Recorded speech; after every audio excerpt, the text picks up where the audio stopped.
Welcome to Talent Experience Live. My name is Tom Tate, and it is Mental Health Awareness Month here in the United States. And last week on the show, we had an awesome episode with Phenom CHRO, Jess Elmquist, and Chief Employee Experience Officer, Brad Goldor. Really recommend that you go check out that episode. We really focused on how to take action at the leadership level. So check that out. Get it in the hands of your leadership team. We'd love for them to see it as well. And carrying over something that we started from last week, we want to start with just a minute of gentle mindfulness and meditation. If you haven't had a minute to yourself today, I don't blame you. Things are quite busy no matter what you do, right? So it's important to take that minute, and we want to make sure that you have an opportunity to take it now. So before we kick off today's show, let's roll a quick clip.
Awesome. I hope that that was valuable. You know, it's just a minute. It's just a minute. We had one of our meditation instructors on last week also talking about meditation and mindfulness, and she had mentioned that you should really aim for doing the amount of time you spend in a day meditating should be equal to your age in minutes.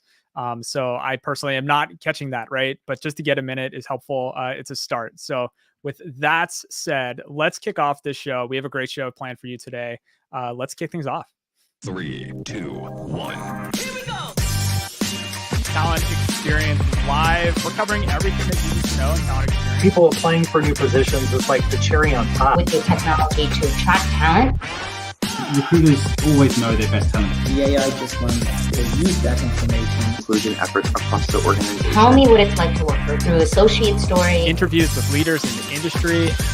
Talk about what's new in HR tech. What are the hot topics? We're here every week, folks. Weekly look at the latest and greatest topics in HR.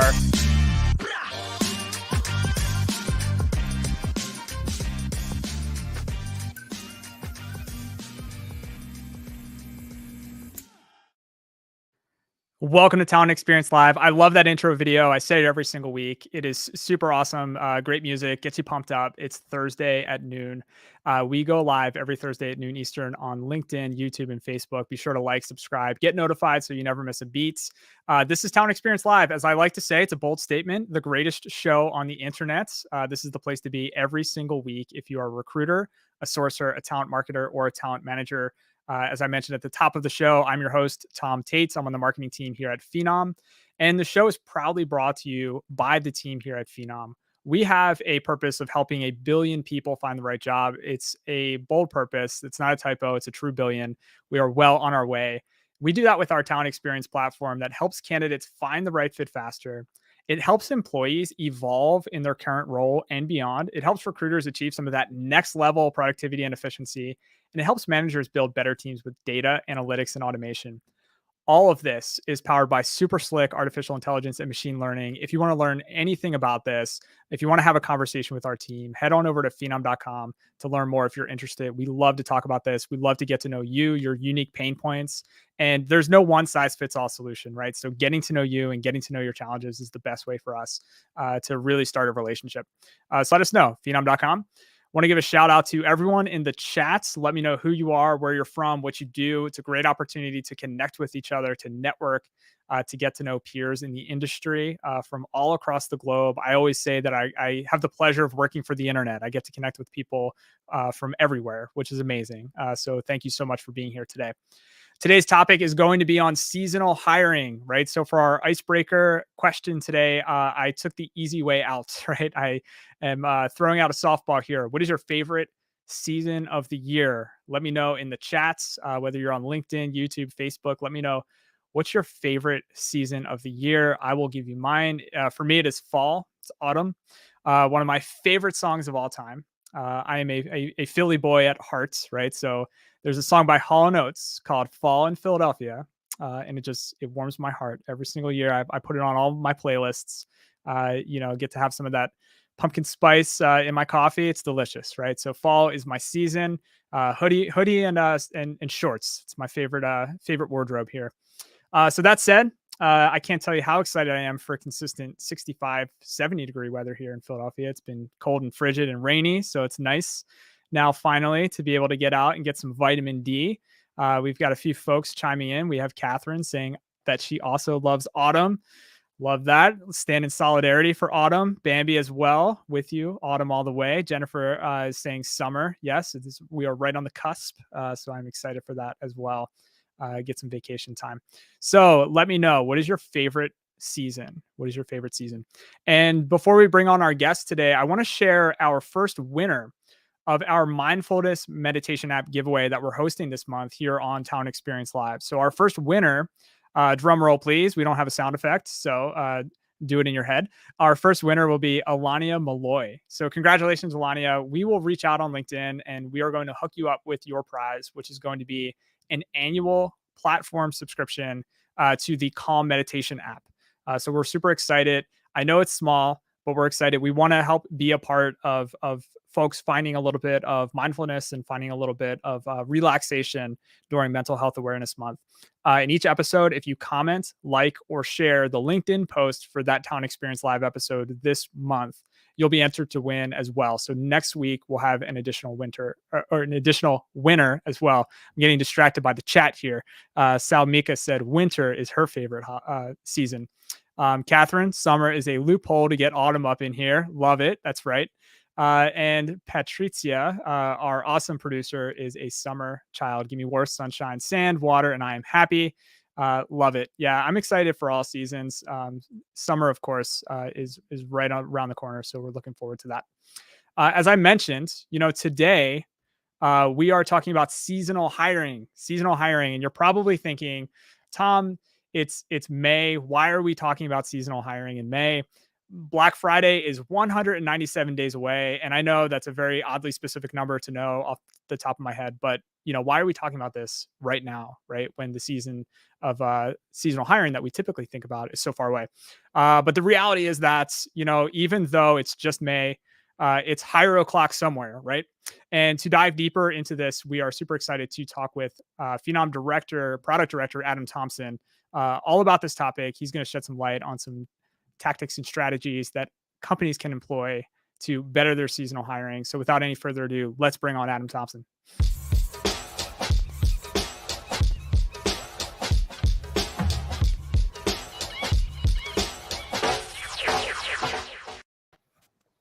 Adam, how are you? Hey, Tom. Doing great. I am super excited to have you back on the show. You were with us in February, talking all about high volume hiring. And this is very complimentary to that, so we're excited to have your expertise back to cover this topic. I have to hit you with the icebreaker though. Do you have a favorite season of the year that you typically look forward to? Oh, definitely. I think I've got to agree with almost everybody that's responded so far. It's got to be autumn for me. Yeah. My reasons may be a little bit cornier than most. I heard this hilarious British joke that the season's called autumn. Americans call it fall because that's when the leaves fall off the trees. Yeah. So love it. I try to stick to calling it autumn. It's great. It's great. And here in Pennsylvania, it's a beautiful time of the year. You drive around, even up north towards the mountains, the Poconos. Like, it's great to see the colors changing. And again, for me, it's that crisp in the air. I love it. It's just so nice. I'm going to ask you another question to kick things off. Have you ever had kind of a seasonal job? Did you ever work a seasonal role?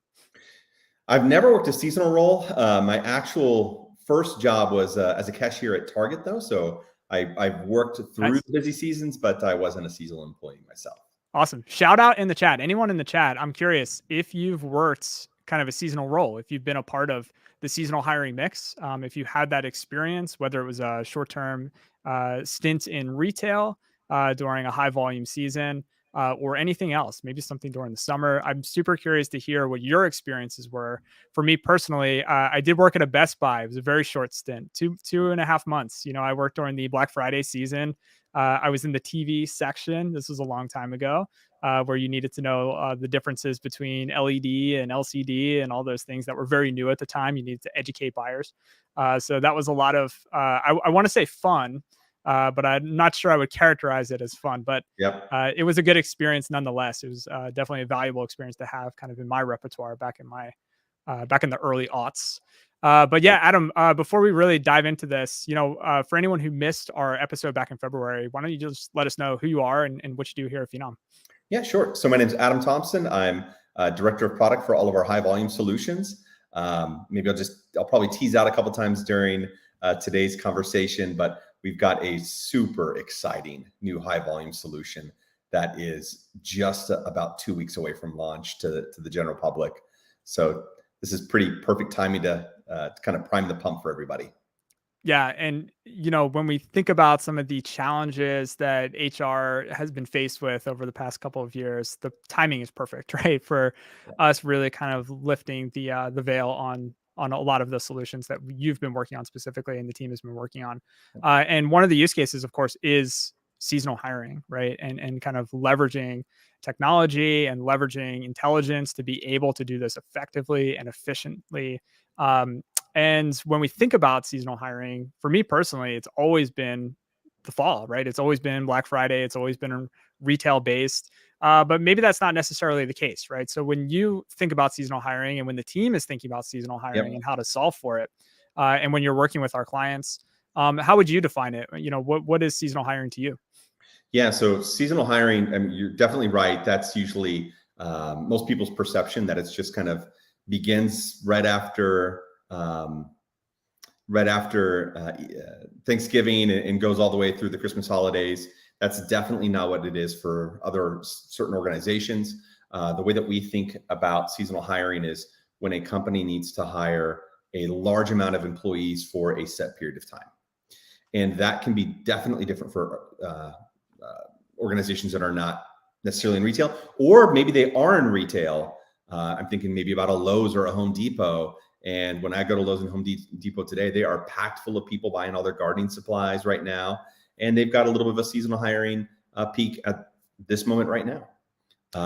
Some of our other clients might be lawn care companies. They might be healthcare companies that are staffing up to get ready for flu season. So it really just kind of depends on the organization. Yeah. Do you think about it in terms of those peaks and dips, and it's not necessarily going to always be this huge peak, right? This huge boom. It might be, a slight peak, in the spring and then maybe a huge boom in the fall. So is that kind of how your team thinks about it in terms of meeting the needs of the client?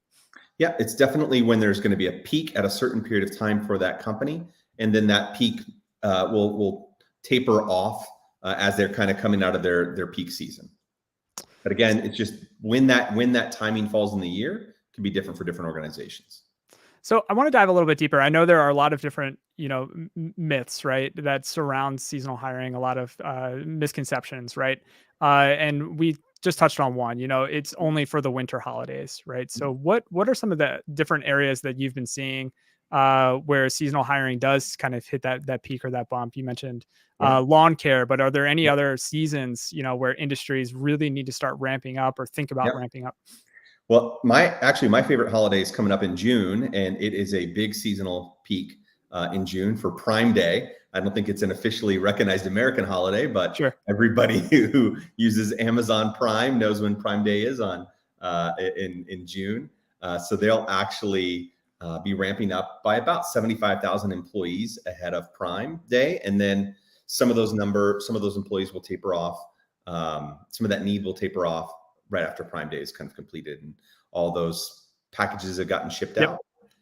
If we think maybe not so American centric and think about Singles Day in China, China has a tremendous peak. Singles Day, if you're not aware, it's November 11th. So 1111 is Gotcha. is the big holiday, kind of a parallel to Prime Day, but in China. So tremendous hiring peak will hit them at that time. And I think a lot of times, we also bucket in, seasonal hiring and seasonal jobs with entry level jobs, right? Entry level retail jobs, or entry level fulfillment jobs, in the case of Amazon. Not always the case though. So when do you typically see seasonal hiring kind of branch out from those jobs that require entry level skills versus things that are a bit more specialized? So you're right. The predominant seasonal hiring is more towards kind of the entry level roles. Though entry level doesn't necessarily mean low qualifications in some cases. So if we think about kind of going back to Amazon, or if we look maybe more broadly at delivery like FedEx, UPS, they all need a tremendous number of people that have, for example, CDL licenses to help deliver those packages. And anybody who's hiring CDL drivers right now knows that tracking down, hiring, and retaining CDL drivers is incredibly difficult. So that's kind of maybe a role that could be a seasonal hire, but has a little bit higher level of qualification needed. And then if we look maybe beyond that, we could be thinking about going back to healthcare, coming up on the flu season. There's going to be a lot of need to hire a high number of people for kind of some of those acute care roles. And though it's probably people's least favorite day of the year, but in April, when it comes time for tax season, and then the 3 to 4 months preceding that, a lot of those companies thinking about Intuit or any of the other like H&R Blocks that need to hire an extremely high number of tax professionals. It really begins in January and kind of begins to taper off at the end of April. H&R Block, for example, I believe last year hired around 80,000 tax professionals to go from January to April. Even the IRS, I saw, we're hiring, right, to be able to manage kind of the load, right, and kind Absolutely. of the backfill of all the returns that needed to be processed. Yeah. When we think about kind of the traditional way, right, that organizations would have handled seasonal hiring, we talked a lot about this in our previous episode. Yeah, so we'll drop a link to that, right, so people can go back and check out that full episode. But the traditional way, right, staff up your staffing, organization, and what does that look like traditionally, for an organization who just, they just throw more people at the problem? Yep, throw a bunch of people at the problem, hire a whole bunch of recruiters, which, by the way, it is incredibly difficult to hire recruiters right now. Yeah. Just a quick anecdote. Last I checked, there were 8 recruiter roles available for every 1 recruiter that's in the job market. So trying to even find those people to throw at the problem will be a challenge for a lot of businesses. And then, of course, hitting as many of, a big push on digital marketing for their roles, which can be quite expensive. And then we'll obviously begin to see tons and tons of in-store displays go up. That traditionally, it wasn't great, but it could kind of get the job done for some companies. Unfortunately, the job market is incredibly tight right now. There's 11.5 million open jobs in the economy today. So those traditional methods are probably not going to get the job done when you need to hire thousands and thousands of people in a really short amount of time. Have you found that kind of the competitive landscape for these types of roles have amped up, over the past couple of years, maybe 10 years ago, 15 years ago, probably longer, when I'm thinking about when I worked at Best Buy, right? Yeah.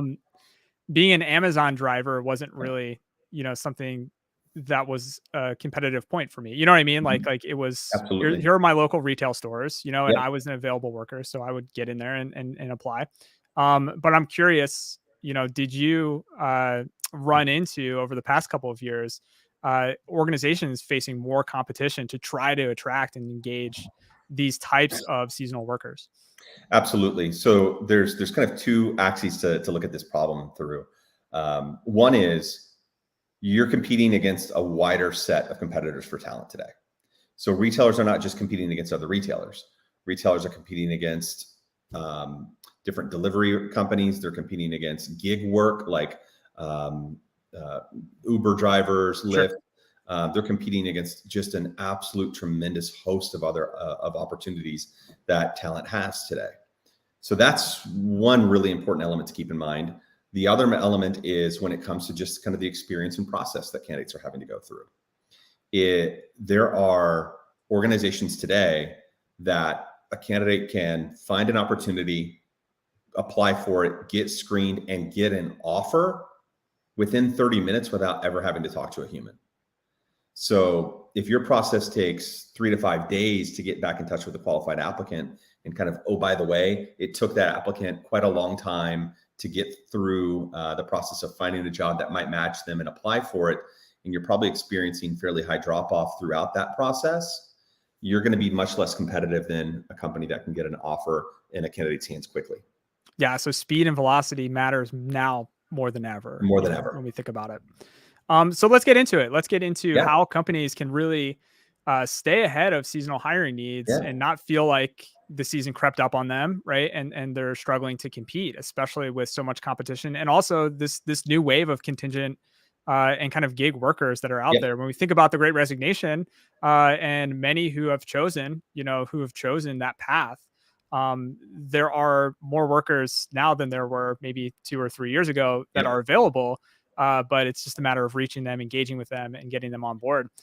So what are some of the ways, that you really point to for these organizations to stay ahead of their hiring needs? Start early is going to be one of the first answers. You've got to begin to prime that pump as early as you possibly can and keep your pipeline full at all times. And then keep regular engagement going out to those potential hires. If you know that your big hiring push is going to be 60 days from now, priming the pump could look like sending emails out, sending SMS campaigns out to those individuals, and just kind of signaling and letting them know, hey, we're about to have a bunch of opportunities opening up in 60 days. Here's what those opportunities are going to be. Let's start exploring. Let's start opening up that conversation early. So that's going to be one way that companies can kind of better cope with this challenge. Another is to really reboot and get back to face-to-face events. Face-to-face events are a great way to get people in the door, get candidates to be able to meet other candidates and kind of develop some early friendships with people that they might be working with. And I think a lot of people are kind of hungry to get out and meet each other again. So finding really easy ways to help facilitate bringing people back for face-to-face is a great one. And there's two others that I would dive into. One is reach back out to the candidates who were with you last season. That is something that kind of surprisingly a lot of organizations struggle to do. Sure. Whether it be because they don't have a great way to track actually who was with them and be able to campaign back out to those folks. But being able to use, for example, a CRM and automations to retarget your previous hires can give you a really good leg up. And one thing that I would include in that is a way for those people who were with you last season to refer other friends. So maybe I can't come back this season, but hey, I'll get a $25 gift card if I can refer one of my friends. And if they get hired, I get a quick $25. Of course, I'm going to take that opportunity to recommend somebody. So that can be a really, really good mechanism to help get some of those hires filled early. And I would say probably the most important thing is to begin to make it faster and easier for candidates to get through your process. That is ultimately what's going to give you the biggest advantage against your competitors. And that comes from making it easier for candidates to discover jobs that are going to be a match for them. And one thing we know is a lot of candidates are very location conscious. So anything that you can do to better match them to the location closest to them is going to give you a nice leg up. Make it super quick and easy for them to apply. We're definitely seeing best practices no longer the multi-page Yep. application form where you've got it's almost like 50 questions in order to get a job. Really best practice now is more like 8. Bare minimum, let's get the basics questions answered so that we can help push this person through the process. And then not leave them hanging at the end waiting for a human to review. Use automation to review and see if this person is potentially qualified, and schedule them for the next step of your process in an automated way right up front. Those are really what the best practices look like. And they don't sit in a vacuum, right? Mhm. They don't sit isolated. You could really use these in combination, right? That's As right. you're describing it, I'm thinking about, reaching out to the alumni, reaching out Yep. to the potential boomerang employees that have That's served right. you last season. If you do that through SMS, you could potentially prompt them with kind of a apply by text experience, right? So you're not Yep. even really making them jump through hoops, after that. But I want to take it a Yeah. step further, and that's Sure. to say, don't think that a one-size-fits-all process is going to work well. For example, if it's those people who are former employees, why not route them immediately to come in, have a quick conversation with a hiring manager and get an offer on the spot, versus somebody who maybe hasn't worked with you previously. If they're a previous employee and they're on your rehire list, make that process super quick and easy for them. Don't maybe make them go through the same hoops that somebody who hasn't worked with you has to go through. Yeah. And that's where CRM is critical, right? Because you're able to have all of that data, all the historical data kind of consolidated. You can see what the previous employee or new candidate experience has been Yep. like to date. You can see what the touch points have been.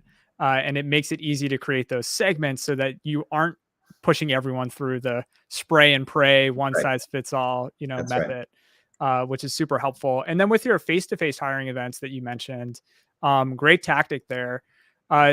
Are you also seeing or thinking about or recommending kind of the apply on the spot type of flow there as well? Or is it mostly just for generating leads for future follow-up? So definitely what we're seeing is having an upfront kind of a lead capture mechanism that could then route somebody to come in for an onsite or a hiring day. That's definitely a best practice that's out there. So to get somebody to come on site, maybe all you need is help them see that there's an opportunity nearby that's going to be a good fit for them. Get their basic contact information and get them scheduled to come in for that hiring event, and then convert them when they show up.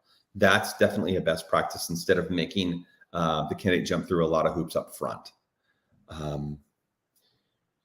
For passive events, kind of like setting up an event that might take place at a retail store or anything like that, where it's kind of almost an evergreen event that's happening on site.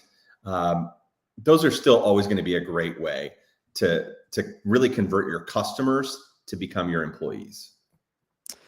When we think about, the peaks and valleys, right, Mhm. in these types of organizations that are maybe more specialized, they need those certifications. They need Yep. people who are specifically skilled in a certain manner.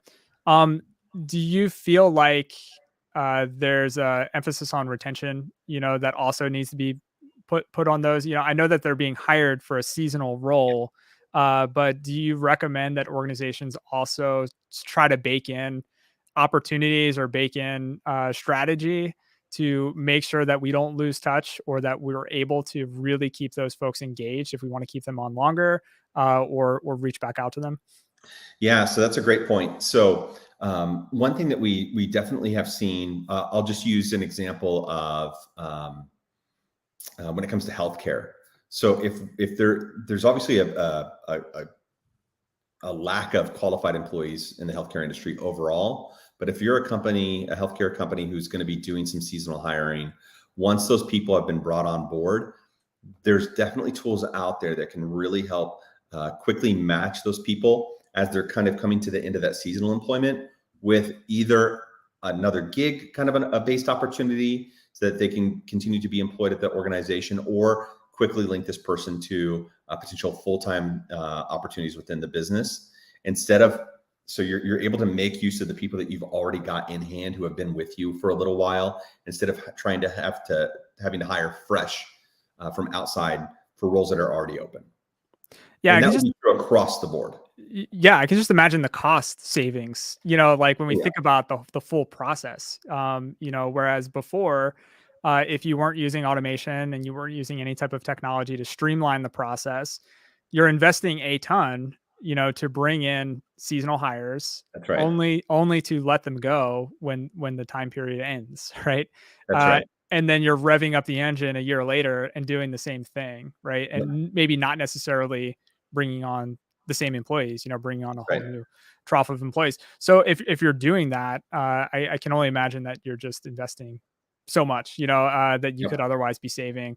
And we also talk about the time investment, right, of our recruiters, because I also imagine that a lot of recruiters, they're still hiring for those full-time employees, right? That's right. Those full-time employees that are specialized, and this could really take them away from opportunities to engage with, the 12-month a year Yep. initiatives and challenges that they're also faced with. So if you're able to cut down on the time and kind of the efficiency challenges on that end, I can only imagine it leaves them free to continue to focus on the non-seasonal roles, right? That's right.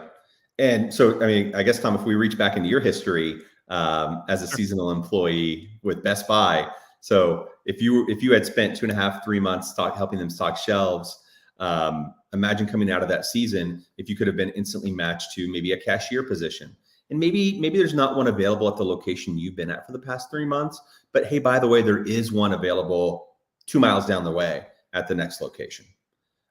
There's definitely tools that Phenom has available in our wheelhouse that could have helped you match to that opportunity.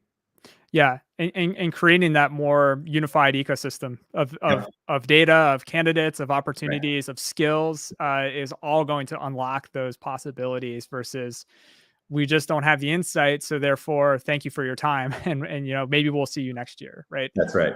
Which is typically what we see. Awesome. So I want to make sure we kind of rehash, and again, we'll put the link. Patrick already put the link in the chat here for our previous conversation on high volume hiring, but I wanted to just give you the opportunity, Adam, really just to reemphasize, some of the basic needs that we covered for organizations and some of the best practices that you covered there too. I know there were at least 3 or 4 things that we really touched on, because I think it's critical that we keep talking about these and keep these at the forefront. And they're all super relevant to seasonal hiring as well. Yep.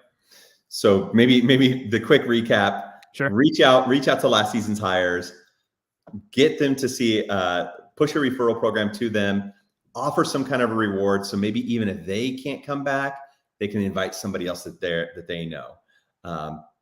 I would also say bring back the face-to-face. Face-to-face should be here to stay again. And that could be a great channel to kind of reignite. Pull in automation to, you can't just throw humans at this problem any longer. Automation to help streamline and make this process easy for candidates, recruiters, and hiring managers is going to be a big key. And if I had to kind of say a last word of wisdom here, start making some of these process changes now and test them out now before you're needing to hire in bulk. For example, if you were going to begin to apply an automation framework to help candidates maybe get through your process more easily, to be turning that on for the first time when it's kind of game day versus testing it out in a 20, 30, 40 locations and feeling out how that process change is going to impact the business in advance, much better to begin to do it early.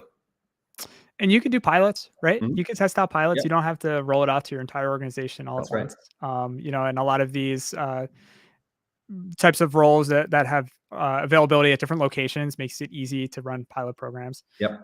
When we think about the technology that you're working on here at Phenom around this, kind of my last question, what are you most excited for? I know we're a couple weeks away, right? So we don't want to really pull the lid off too much of what's coming, but I'm kind of curious if there's one element, if there's one piece of technology that when you think about it, it's really like this one thing gets me excited. This one thing is really going to change the game. What is that for you? All right. I'll tease out 2 things. Sure. Yeah. But I can't show you pictures. That's fine. Yeah. No screen sharing. That's fine. Yeah. I won't share my screen, but I'm super excited about what we're calling a workflow automation engine. that allows you to build different workflows for different types of jobs, different locations potentially, and can fast track different types of candidates based on qualifications they may possess. So for example, we can help fast track a candidate who's a referral versus somebody who maybe doesn't have a relationship with the company yet. So that's one thing I'm super excited about. I'm also incredibly excited about our new candidate experience, where a candidate can discover an opportunity, apply for it, get screened, and the candidate can actually select the next step that's right for them. Company can decide which ones they want to make available, but the candidate could either go through an inline video interview, they could schedule an interview, or they could, if it's a role that's in high need, they could select, I want to talk now, and be instantly put in touch with a recruiter or hiring manager. Think about maybe where there are roles where there's a big gap, like CDL drivers, nurses, etc. So allowing some of this to be in the candidate's hands and really let the candidate drive their own experience and their own hiring process. I'm super excited to get that out to the world. Yeah. Employees, candidates, everyone has individual preferences. Everyone wants to feel their own agency, right? Yep. So to be That's right. to build that into the platform, I love it. So we'll be on standby to check that out in full force in just a couple of weeks. Adam, we'll be happy to have you back on a future episode, or I'm sure we'll have plenty of content that we'll be creating here on the Phenom side to showcase that. Again, any final thoughts before we wrap things up? This has been super helpful for me, just to glean some of your wisdom. But any final thoughts for any organizations out there? Don't wait. Get started. Yep. We're here to help. Awesome. Well, Adam, thank you so much. It's been super helpful. And we will definitely catch you on a future episode. Hope you have an awesome pleasure, Tom. Thanks for having me. Take care. See ya. There you have it. Adam Thompson going through the do's and don'ts, the ins and outs of seasonal hiring. Again, it's not just Black Friday through Christmas. It's happening now. It's happening now in different industries. It'll continue to happen in peaks and valleys. And you want to be prepared. You want to have the right technology. You want to have the right strategies and tactics in place. One thing that we didn't really touch on, but I really hope that it was implied, was how valuable this is for the candidate, right? And how valuable this is for the candidate experience to be able to fast track their hiring experience, to have less friction, to not force them into that 3-page form, with 60 questions. You've already scanned my resume. Why am I re-entering all this information all over again? Or I was already an employee last year. Why don't you have this kind of stuff on file? Why can't you help me here? So to be able to do that and improve the candidate experience, it has such a great impact on your employer brand as well. Right. And we've seen before, seasonal hiring can have a negative impact on the employer brand sometimes. Right. And if you do it right and you make it a frictionless, awesome, streamlined experience for candidates, the benefits can be amazing. So stay tuned. We have a lot of great content coming up. We have a lot of great things that we are excited to unveil here at Phenom. Adam teased out a couple things and more will be coming soon. I want to just give a shout out to all of our visitors in the chat today. Thank you so much. We have Catherine, Jennifer, Bambi, Salmika. Thank you, Patrizia. We also have Vim Malraj. Hopefully I got the pronunciation right. Maggie chimed in. Thank you so much for joining. Thanks again to Adam Thompson. Great conversation. Super excited to continue this conversation around high volume hiring in future episodes. Hope they have a fantastic week. Thanks so much for your time and attention. And we will catch you next week at 12 p.m. Eastern on Thursday.